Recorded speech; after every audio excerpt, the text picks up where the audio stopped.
Hello friends, Radhe Radhe, जय श्री राम। और अब मैं अपने मायके से और ननद जी के यहाँ घूमकर उनको चोट लग गई थी तो मैं उन्हें देखने गई थी। तो वहाँ से अब मैं आ चुकी हूँ अपने घर बहेड़ी। और नहा धो लिया था मैंने और बहुत ज़्यादा मैं बिजी रही। इस वजह से मैंने नहाने धोने और जो झाड़ू पोछा है उसका ब्लॉग नहीं बनाया और नहा धोकर मैं आ गई थी अब किचन में। तो यहाँ पर मैंने चने उबाल कर रखे थे, बेटे को खाने थे छोले भटूरे। बहुत ज़्यादा ज़िद कर रहा था, मान नहीं रहा था, तो उसके लिए मैंने यहाँ पर आलू और चने उबाल कर रख दिए थे और मैं यहाँ पर मैदे को छान रही थी और देख रही थी ध्यान से कीड़े वगैरह उसमें ना हों। तो अभी मेरी किचन पूरी अस्त व्यस्त आप देख ही रहे हैं।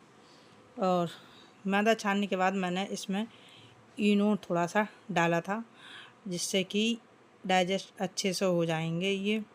और यहाँ पर लिया था मैंने थोड़ा सा दही, 2-3 चम्मच के आसपास, और उसको पानी में मैंने घोला था क्योंकि मेरे पास दही का पानी नहीं था, तो इसीलिए मैं इसको घोल रही थी। और उसके बाद मैं मैदे का डो लगा कर रख दूँगी जिससे कि वो अच्छे से फूल जाए। और उधर मेरे आलू और चने भी ठंडे हो रहे थे। आलू को मुझे थोड़ा सा गाढ़ा करने के लिए छोलों को डालना था, तो मैंने पंखे की हवा में बेटे को दे दिए थे कि वहाँ पर तुम इसको छील भी दो और हवा में थोड़ी देर रख भी दो। और फ्रेंड्स, आप लोग बताइए कहीं घूमने गए या नहीं, और कमेंट कर ज़रूर बताना। फिलहाल मैं तो 2-3 दिन के लिए मायके गई थी, 3 दिन रुक कर आई वहाँ पर। और चौथे दिन दोनों ननद हैं मेरी वहाँ पर गई थी और उन लोगों को देखकर, बच्चों को वहाँ घुमाकर चौथे दिन मैं आ गई। तो उसमें हाल इतना बेहाल हो गया, चूहा घुस गया कहीं से घर के अंदर, तो उसने इतनी गंद मचा रखी जिसका कोई कहना नहीं है। तो मुझे साफ़ सफाई बहुत करनी पड़ी आकर।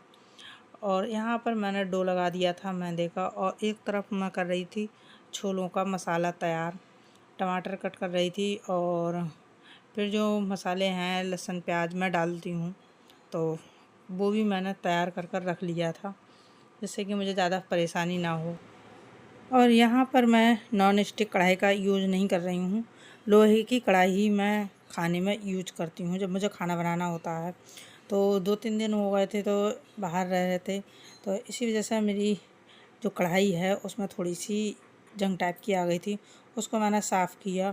और यहाँ पर गैस पर मैंने कढ़ाई रखकर सरसों का तेल मैं यूज कर रही हूँ छोलों के लिए। ये मेरे घर का शुद्ध तेल है। मैं अधिकतर अपने घर में जितनी भी चीज़ें बनाती हूँ तो सरसों के तेल में ही बनाती हूँ, यहाँ तक कि पूड़ियाँ भी। बहुत कम मैं रिफाइंड यूज करती हूँ, सरसों का तेल ही मैं ज़्यादातर यूज करती हूँ। और क्योंकि ये मैं सरसों घर पर लेकर ही और तब उसका तेल निकलवाती हूँ, इसीलिए मैं सारी चीज़ों में उसको ही ज़्यादा ही यूज करती हूँ।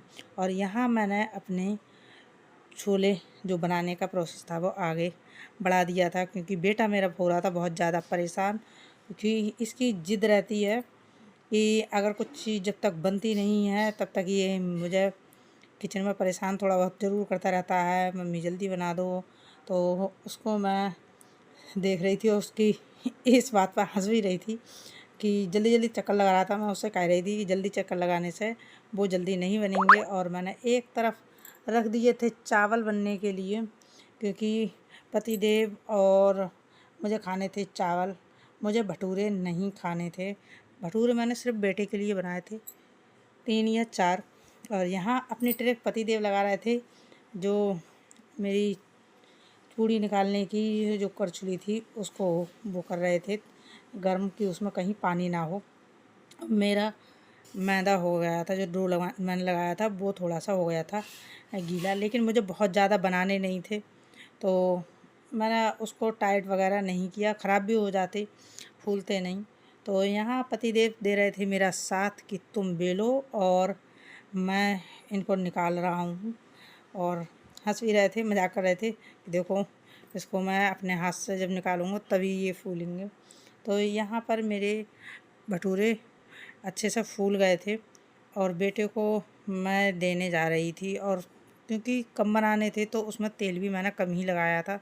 तो इस वजह से बहुत ज़्यादा जैसे दुकानों पर फूलते हैं उस तरह से नहीं फूल रहे थे, क्योंकि वहाँ पर तेल की जो मात्रा होती है वो ज़्यादा होती है कढ़ाई में। और बेटा मेरा हो गया था बहुत ज़्यादा खुश, दरवाजे पर खड़ा हुआ था, तो मैंने कहा लो तुम खा लो। और आज का ब्लॉग आपको कैसा लगा है कमेंट कर ज़रूर बताना, वीडियो को लाइक कर देना, चैनल को ज़रूर कर लेना सब्सक्राइब। मिलते हैं नेक्स्ट ब्लॉग में, तब तक के लिए राधे राधे, जय श्री राम।